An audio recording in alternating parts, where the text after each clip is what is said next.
evening from New York City and all around the world. This is NCC Live for April 21st, 2021. Good evening. My name is Keon Brown. Thank you so much for watching. We're grateful for you to be here. This is our mini homecoming. We get homecoming every week, talking to people we haven't seen in so long. Man, I miss NCCU and I miss everybody, but I'm grateful to have you here today. It's a great day to be an NCCU Eagle. Just sobering news, but also exciting news. I'm excited that justice has been served. The first step to justice being served in the George Floyd case. Prayers to all of the members of his family and those who are struggling and being with the verdict and what we're dealing with in our country. And if you need support, we've got support for you. We got some psychologists, we got people in the NCCU network that can support you if you need to talk. It's a trying time for our world right now, but you are loved and supported. Remember that. In other news, we are doing a summer reading this summer of NCCU authors. Authors of, an author that is an NCCU graduate, tag them, tell them to reach out. We want to have them on the show this summer. We want to read their book and we want to talk about what they are doing. All right, let's jump into our first guest, my classmate, Brandon Draper. What's up, B? What's going on, man? How you feeling? I'm excellent, man. Thank you for being here. This is Brandon Draper. He's with the Noble Network of Charter Schools in Chicago, Illinois. Chi-Town, stand up. What's up, man? Man, just working, man. Just living in Chicago, just trying to make it happen one day at a time, man. How are you, man? I mean, doing this and trying to make sure that the university remains, in everyone's memory and that their brand is elevated. Because, when the brand of the university is elevated, it increases the value of our degree. When we can click on Absolutely. TV and see North Carolina Central. And also, we want to make sure that all of our people are honored, our alumni, our illustrious NCCU alumni. B, you're from Chicago originally. How did NCCU find you? Man, that's an easy one. Family. Mom and dad are grads of NCCU. My mom is from Ahoskie, North Carolina. I'm sure pretty anybody that goes to NCCU knows that. Dad is from Chicago, but dad was a track athlete. Dad graduated. They both graduated the same year, 71, but dad was part of Dr. Leroy T. Walker's illustrious track teams. So I'm a legacy, bro. You didn't have any choice, it sounds like. Nah.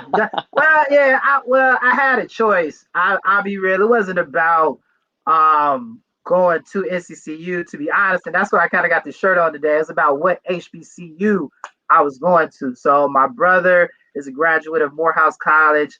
College was always instilled in our family, so it wasn't a matter of, like I said, whether or not I was going to college. It was just a matter of what HBCU I was going to, and And, let, NCCU like home.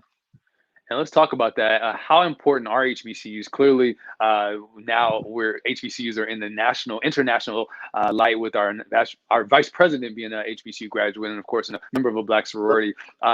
But people are still asking, what is the validity? Why are HBCUs important? What do you say to those who may ask that question? I say to those people, they are important because we are able to identify as ourselves when we go to these places of love and warmth and comfort and support. So in my job, I primarily work with seniors and alumni that have graduated from high school and they go off to college. And just from my years of experience, I know when I send kids off to school, especially in clusters, to HBCUs, they stay, they graduate, and they have healthy, productive relationships from all aspects of that, and then go off and graduate and go be great, man. Indeed. And I think one thing that most alumni will say is that NCCU was like family. Yeah. Who's one person that you remember from your matriculation that was like an auntie or uncle or a pops to you? Man, it's so many, bro. It's so many. But I'm just have to keep it in the family. You know this dude, history department. Dr. Gypsy Harper, man. Who is Yes. currently the chair of the history department right now. So shout out to Dr. Harper. Um, and when I first got to NCCU, I came in as a finance major, man. And I don't know what the hell I was thinking, but within like the first semester, I knew that wasn't for me. So after like taking, I think it was called a Dr. Harper's class called Intro to Black Experience in Mm-hmm. 1665. We Yep. sat down, really just was digging the class. Like I remember his first lecture, it was called "Are You a Wankster?" And you remember that song from back in the day, and he had me hooked back then. So once I sat down with him and just started, talking to him and really understanding it, the major and what history consisted of, I mean, I was sold, and I pretty much changed my major after that semester, and that was it. Yeah. Once you get into Dr. Harper's class, you can't go nowhere. Can't go Uh, nowhere. Nah. all right, Brandon Draper in Chicago, Illinois, man. Thank you for being here. Congratulations on everything in advance for that new job that you're going to get. Congratulations and thank you for working with our young people, brother. Stick around. We got a couple other guests and we're going to bring you back in the end. All right. Absolutely. Appreciate you, man. Keep doing what you're doing, bro. Thank you, bro. Thank you. All right, my classmate, Brandon Draper. Let's jump right into our second guest. Let's bring in Henry Kellum. You were your class of Five. what I got here? Oh, five. Yeah. All right. Excellent. How you doing, man? I'm great. I'm great. Thanks for having me. Absolutely, man. Let me give you your proper introduction. You're with the self help. You're a self help educator. Yes, That's sir. personal finance and financial responsibility. Tell us more about your work. All right. Well, actually, I'm more in about educating the human being, education not on the finance level, but just more about the mind, body, and spirit and about who we are. When I look into especially the state of the world, the health conditions of America and especially Black Americans, and I just ask myself, is there anything that we can do?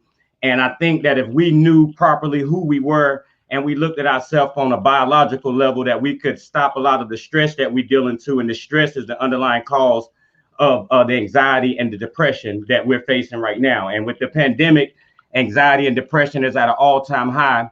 The most alarming part about it is the young people, the high school students and the college kids whose suicide rates are at an all-time high. So for me personally, I just wanted to see if there's anything that we can do to kind of help on a psychological level for everything that we're going through right now. And that's what I talk about more about stuff like that.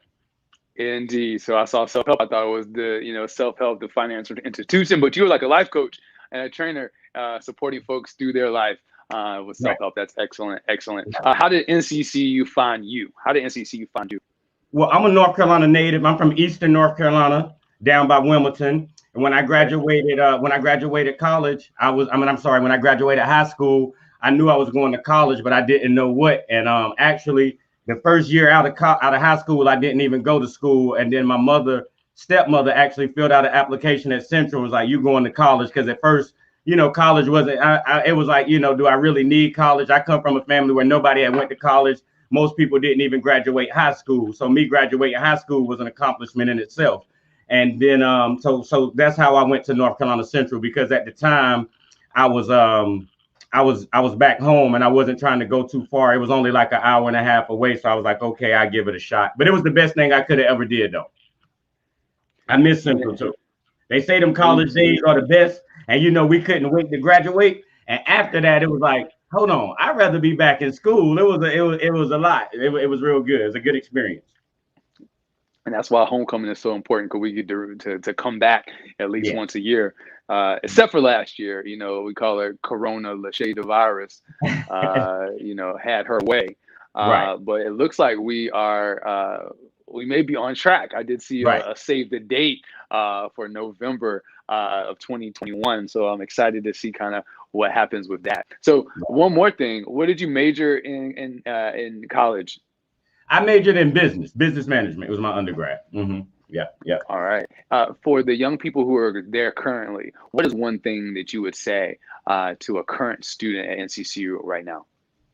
I would say a lot of the people that you meet in Central, a lot of those connections, they would go real far. I didn't know it at the time that a lot of people I met in school, after school, and throughout life, those connections will become very valuable. So just try to meet as many people as possible, try to form as many relationships, be open to new ideas, be open to things that you haven't done before, so you can kind of expand your consciousness. I love that, brother. Henry Kellum, class of '05 from North Carolina Central University, brother. Thank you so much for being here. Stick around. I'm going to bring you after the good doctor, all right? All right. Thank you. Thank you, Henry. Well, let me take you out of there. There we go. All right, Henry Kellum, man. So grateful for everyone coming on tonight. All right, let's bring in Dr. Carrie. Dr. Carrie, how are you, Dr. Hello. Carrie? I'm wonderful. Thank you for having me. I'm so excited to be here. Yes, thank you for being here. Let me key you up. You are an MD, MPH from the University of South Carolina Family Medicine. Did I say all that right, Doc? Yes, you did. All right. Tell us a little bit about your work. Like, what exactly do you do as a physician? Yeah, so I am a board certified family medicine physician practicing now in Columbia, South Carolina. I do full spectrum family medicine. So I take care of women with prenatal care. I'm doing all of the deliveries. I deliver babies. I take care of mom, dad, grandma, grandpa, everybody. So it's really no 2 days are the same. It's amazing work. And then I also have a business where I have a business called Envision, where I teach holistic self-empowerment through creative writing and meditation, Reiki massage, yoga, etc. So that business was born out of my medical practice. What I found is that a lot of times I was treating hypertension and diabetes, and what I was really treating were the consequences of stress and racism in our country. And we call it weathering. It's a phenomenon called weathering, where Black people age faster in America because of the systemic racism that we face. So in addition to the teaching of techniques and the wellness, I also do anti-racism consulting nationally and internationally. So good. Wow. I wish that we had that type of information when we were matriculating through NCCU, but I'm grateful that you're in that space. How did NCCU find you? NCC found me. I was in high school. It's interesting because I did something called the Early Medical School Selection Program with Boston University as a partner with NCCU. So believe it or not, an NCCU alum who had already gone through the program and was currently enrolled at Boston University School of Medicine came back to my high school and recruited me to the Boston University program by way of North Carolina Central. And so that specific program partners with 13 HBCUs. And I knew I wanted to be a doctor. I've known that my entire life. And he was like, here's the fastest route. So he came and he visited, and then the Chancellor Ammons actually came, visited our campus, and he talked about the Black or the African-American brain drain, which I was not familiar with at the time, where he talked about when our schools were integrated, a lot of the top students, the high achieving academic students went to your UNC Chapel Hill, your Duke, NC State, and left, did not see the HBCUs as competitive enough or as places that could get them to their destination. And he wanted to change that narrative. So he recruited, I think, 7 of us from our school, which was like the largest number that had come from the School of Science and Math, which is also in Durham, over to North Carolina Central University. So it was a perfect fit.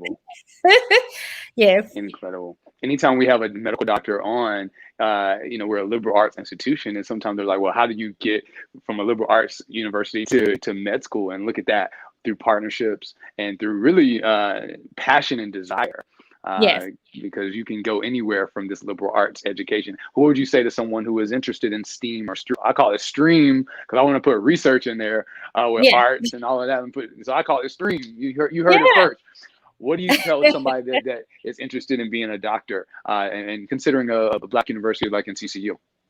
Yeah, I always encourage my mentees when I have little cousins who want to pursue medicine.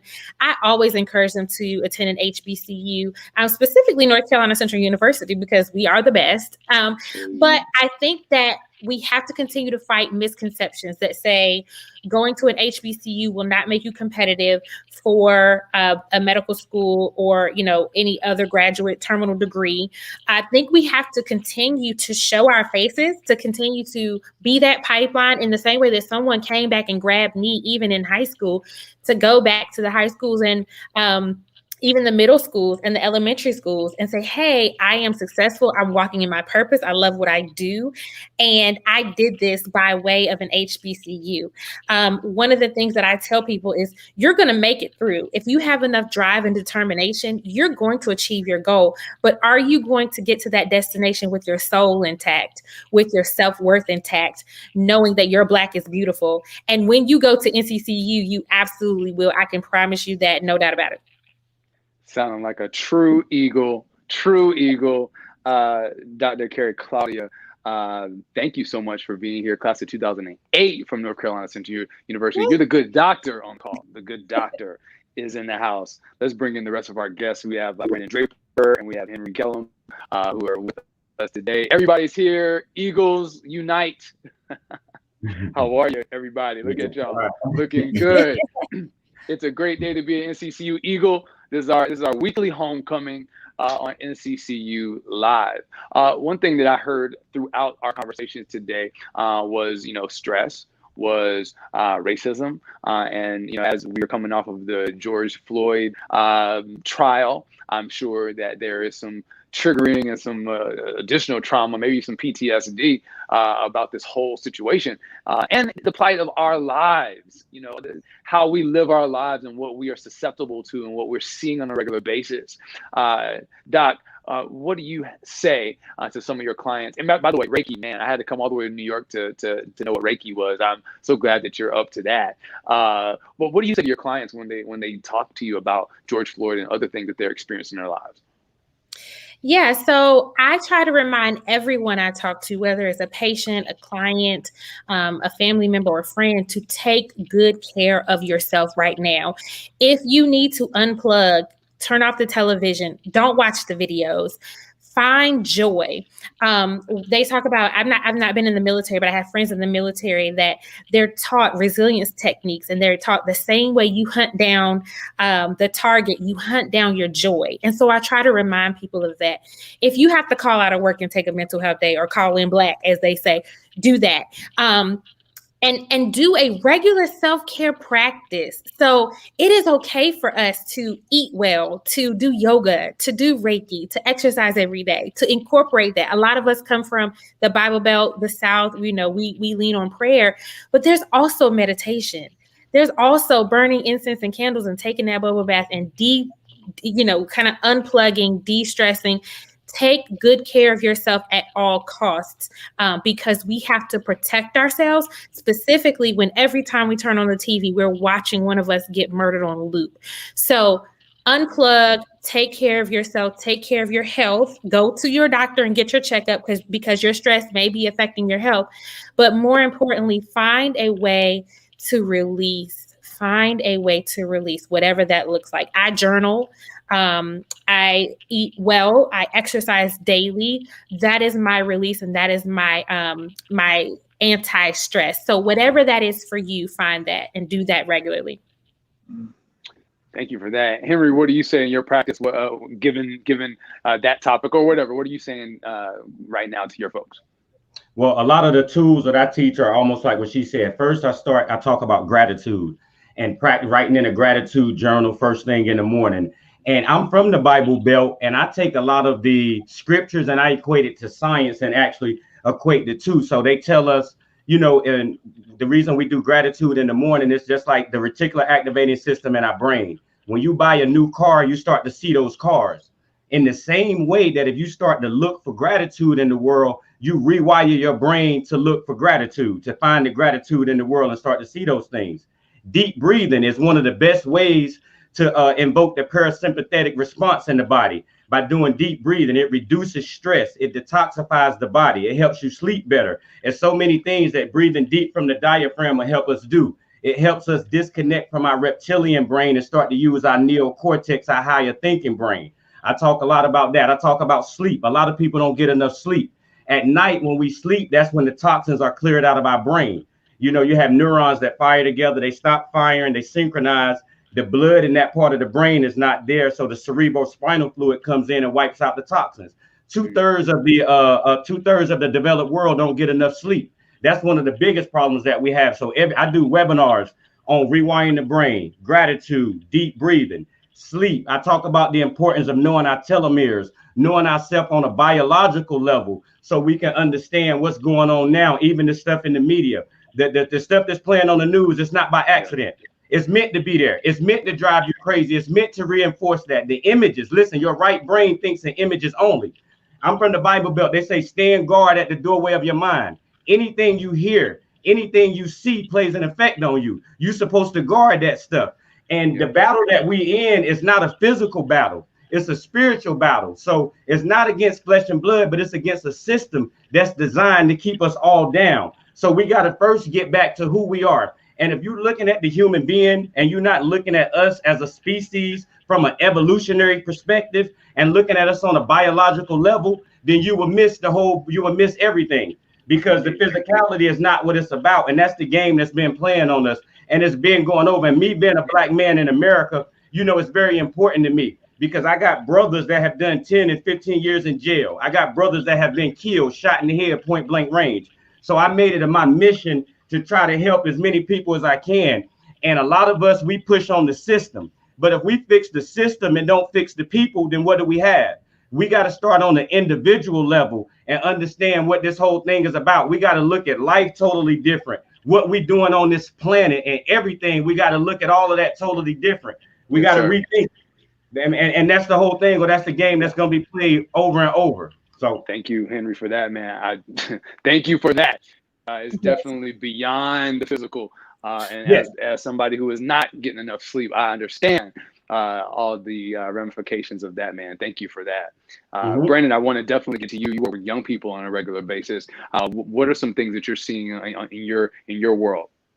Well, the biggest thing I do, especially when we're checking in about racism, is that I want all my students to know their rights. So I actually have a shirt from Colin Kaepernick's organization, I Know My Rights, and it's a 10-point platform. I can't remember all 10 points right now, but that's one of the biggest things I always instill to my students.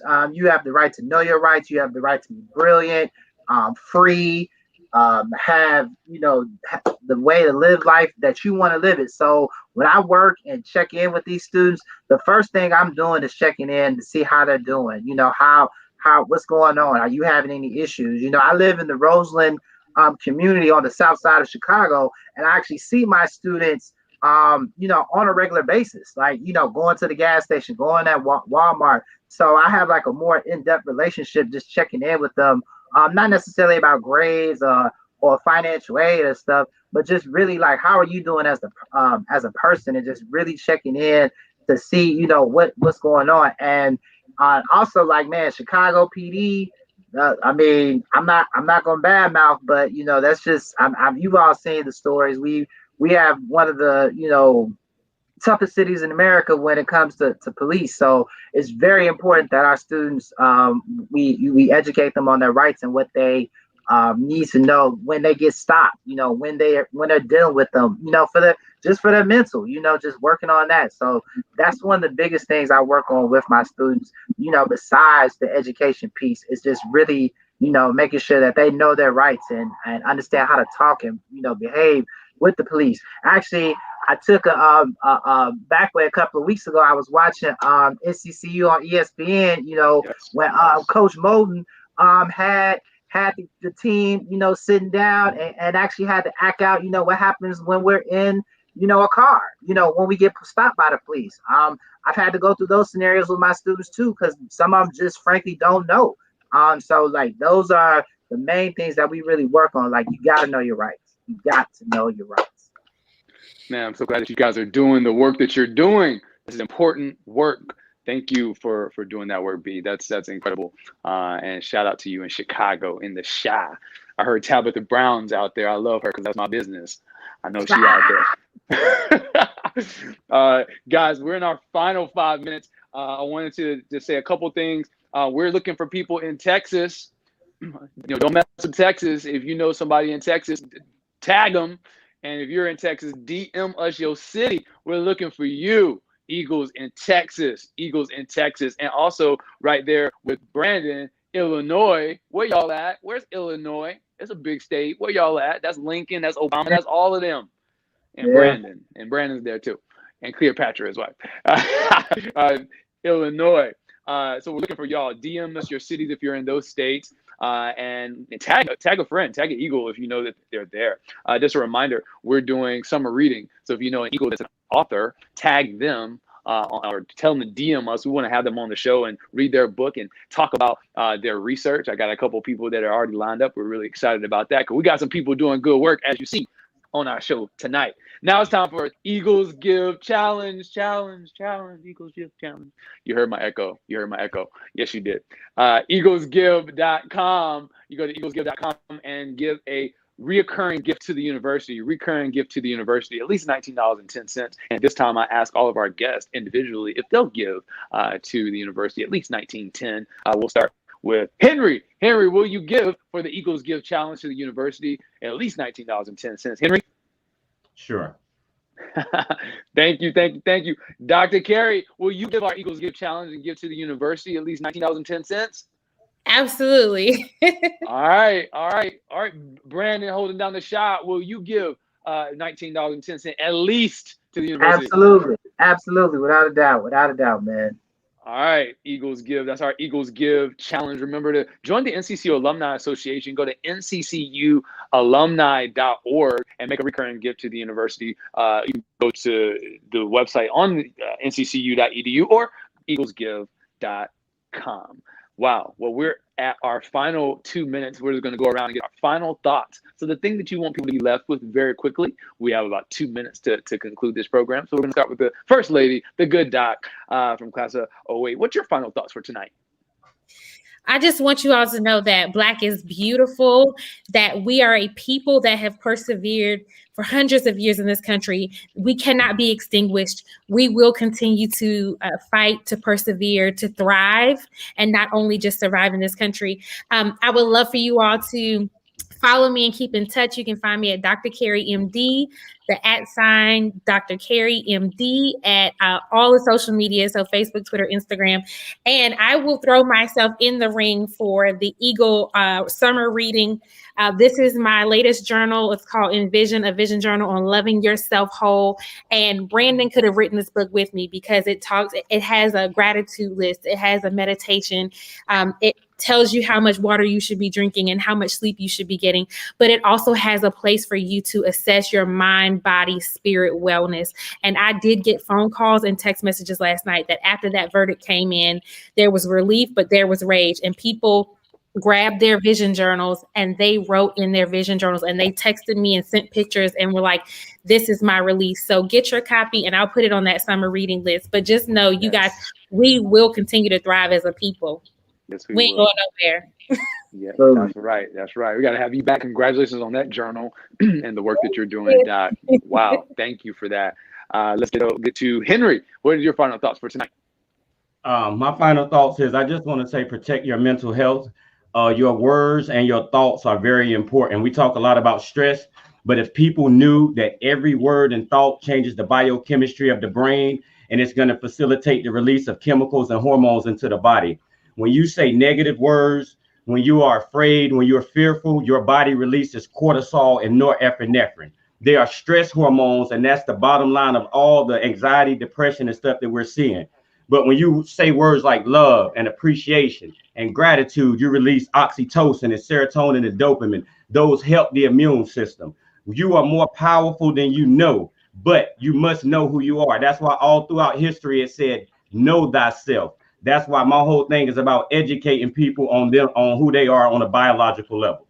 Yes, doing that good work. You must know who you are. You must. We must know who we are. Now we got to go to the history major because that's what they taught us. You got to know who you are. Brandon Draper, your final thoughts. Man, I just want to celebrate y'all. I didn't see y'all on the yard back in the day, but I'm glad to have met you all tonight, and definitely want to, be able to meet you all. Can't wait to meet you all in person. Hopefully that'll be a homecoming soon. Just want to celebrate, all this black excellence I'm a part of tonight, brother Keon. I appreciate you, man. Thank you. It's just amazing, man. We, ain't spoken a minute. Had a conversation last week. And we're here today. So it's just a testament to NCCU. It doesn't matter how long you've been apart. The moment you pick up the phone, man, you can instantly build that connection. So thank you. I celebrate you all and just appreciate you for having me tonight, man. Thank you. Well, that's it, Brandon Draper. Say it again, Doc. I said, we love you, Keon. I've been a fan for a very long time. We lost your vote. I said, we love you so much, and I have been a fan for a very long time. And thank you for continuing to do this work for our dear old NCC. Oh, man. Thank you, Dr. Carey. Thank you, Brandon Draper. Thank you, Henry, for being here. Remember, guys, that an eagle is no common, ordinary barnyard fowl. We'll see you next week on NCCU Live.